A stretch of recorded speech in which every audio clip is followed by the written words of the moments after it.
Europe's biggest economy is confronting the most symbolic chapter yet in its story of industrial decline. And the great icon of Germany Incorporated is at the center of the crisis.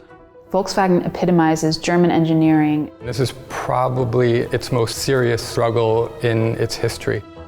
The fundamental underpinnings of the company are falling away from it.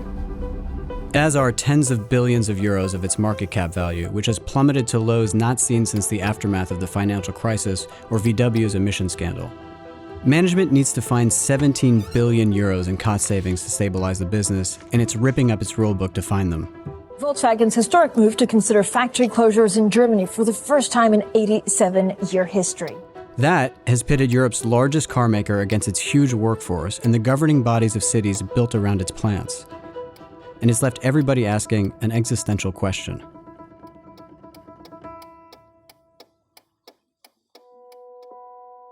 Cars are integral to Germany's modern economic and industrial identity, a pop cultural export and political lightning rod. 87-year-old Volkswagen embodies this on a global scale. It employs 680,000 people around the world. It has dozens of production locations.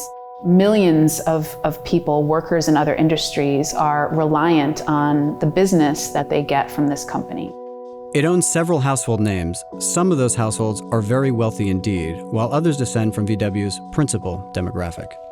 There was a big celebration in Germany to mark the 1 millionth people's car since the war. The whole idea of the people's car was that every individual in the country would be able to afford one.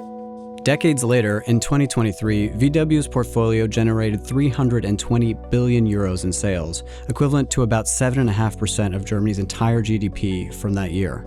Which sounds pretty healthy, so what's going wrong? First, electrification. You could arguably chart the current crisis to the diesel scandal in 2015. It cost the company billions of euros in fines and recall and costs. And it forced a rapid pivot towards electric vehicles, what the company wasn't really well prepared for. They really wanted to create a vertically integrated supply chain. Part of that included creating their own battery making facilities and creating their own in-house software unit. The problem is creating software is very different than making cars. Tesla is so far ahead because it's good at all of these things: the batteries, the vehicles, and the software. VW is not. In the combustion engine era, they could still make cars that people wanted. The transition to electric vehicles is they're not doing well with making cars that people want to buy. Or that they can afford. This is reflected by slumping registrations for new EVs in Germany. For the majority of the months last year, sales have been down compared to the year before. In the 21st century, VW lacks an electric people's car to stimulate German EV adoption.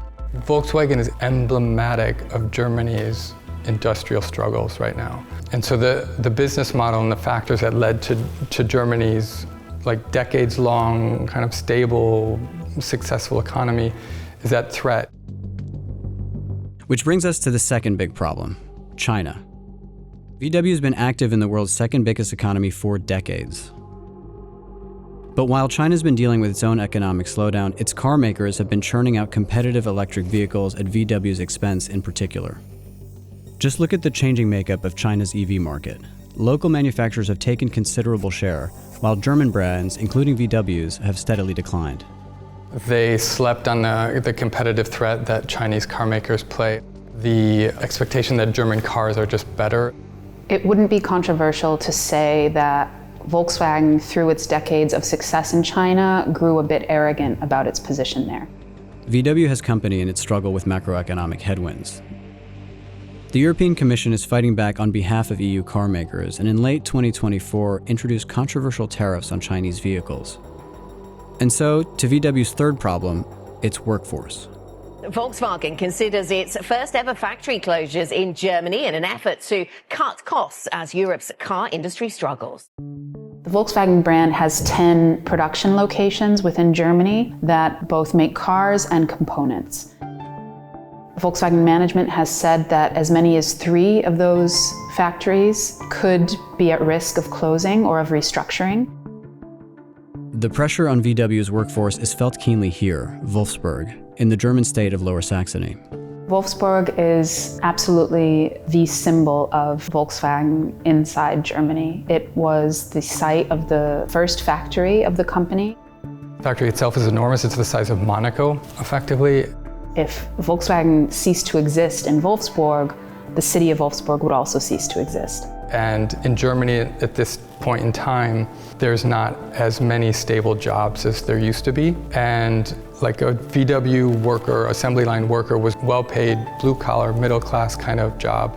If you lose that, you don't get something easily, so your livelihood all of a sudden collapses. Dietmar Tutsche began his career at Volkswagen as an apprentice mechanic 3 decades ago. He works here, about 200 miles from Wolfsburg at VW's Emden plant. His lengthy tenure, like many, fostered great loyalty to his employer, but now also trepidation. Also es macht Angst, es macht mir Angst und was viel schlimmer ist, es macht meiner Familie Angst, dass Volkswagen unsere Arbeit, unsere Werke in Frage stellt. Heute habe ich noch mit Mitarbeitern und Kollegen von mir im VW-Werk gesprochen.